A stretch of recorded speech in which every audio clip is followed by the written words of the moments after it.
Здравствуйте, дорогие зрители и подписчики! Сегодня мы побываем в сокровище Агры Красном Форте. Город Агра– первая столица великих моголов, одна из ярчайших жемчужин древней страны Индии, достопримечательности которой не устают поражать воображение. Ныне Агра является одним из крупнейших туристических центров Индии, благодаря сооружениям эпохи империи моголов. Из старинных индийских текстов известно раннее название города как Аграбан. Знаменитый античный географ Птолемей называл этот город Агаром. Одним из ярких достопримечательностей Агры является Красный форт, о котором мы сегодня и поговорим. История Красного форта Агры. Первый монгольский правитель, основатель династии великих моголов Бабур в 1526 году избрал Агру своей столицей. В последующие годы резиденция моголов неоднократно меняла свое местоположение, но тем не менее на протяжении всей двухвековой истории империи великих моголов Агра продолжала считаться неофициальной столицей страны. Сын Бабура Хумаюн, ставший вторым императором монгольской династии, предпочел Агру-Дели, где и закончил свои дни. Сын Хумаюна Акбар Великий, правивший страной около 50 лет, покинул Фатехпур и сделал Агру своей столицей. Он перестроил старинные укрепления города, называвшиеся Бадалгаром, и возвел на их месте Красный форт Агры. Красный форт в Агре построен в 1564-1574 годах. Преемник Акбара Великого Шах-Джахан расширил форт в начале XVII века. Весь комплекс имеет форму полумесяца. Окружающие форт стены из красного песчаника достигают высоты 21 метр, а их общая протяженность 2,4 километра. Стена и большинство построек в Красном форте сделаны из красного песчаника, что и дало название форту. Форт ведет двое ворот – Делийские и Лахорские ворота.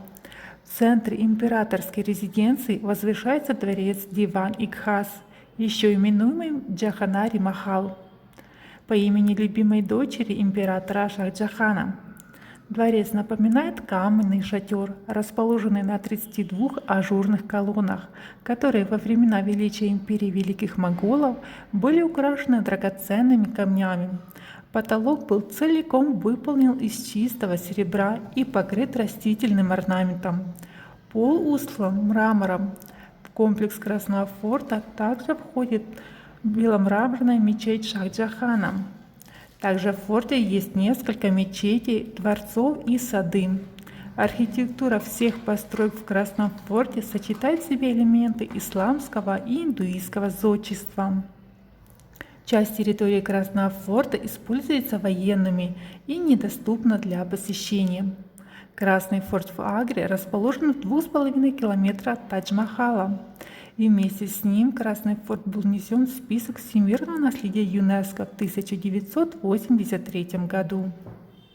Шах Акбар последние годы жизни провел в своей загородной резиденции Сикандри, расположенной в 8 километрах от Агры, где начал строить свою будущую гробницу, которую в 1613 году, уже после его смерти, завершил его сын и преемник Джахангир. Гробница Акбара принадлежит к числу прекраснейших сооружений эпохи великих моголов. Мавзолей окружен парком и обнесен каменной стеной с воротами. От них ведет прямая дорога к увенчанной куполом усыпальнице Акбара. Это сооружение пышно отделано белым и цветным мрамором, имеет 3 этажа.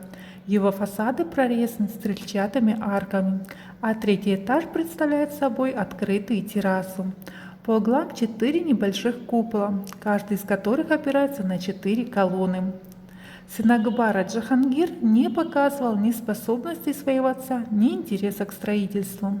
Но одна из его жен, Нур-Джахан, оказалась достойной продолжительницей монгольских традиций в архитектуре.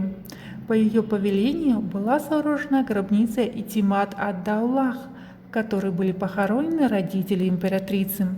Эту гробницу называют Нур-Махал.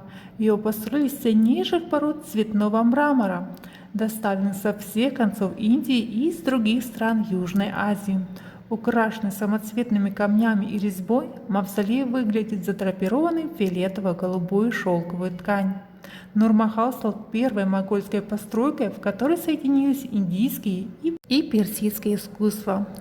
При Шах-Джахане строительство новых дворцов, крепостей и гробниц достигло своего апогея. Нескончаемым потоком везли в Агру строительные материалы. Белый мрамор привозили из каменоломен в Макране и Райваджа, близ Джайпура. Самоцветы и драгоценные камни доставлялись из Раджастана и Пенджаба. В 1739 году персидская армия Надир-Шаха разграбила и разрушила Дели и Агру. Вслед за этим афганцы совершили еще 9 набегов, разрушая все на своем пути. При этом пострадали многие дворцы и мавзолеи Агры.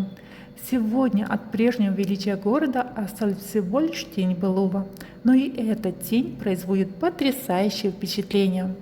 Подписывайтесь на канал, чтобы не пропустить новые интересные видео. Спасибо за просмотр!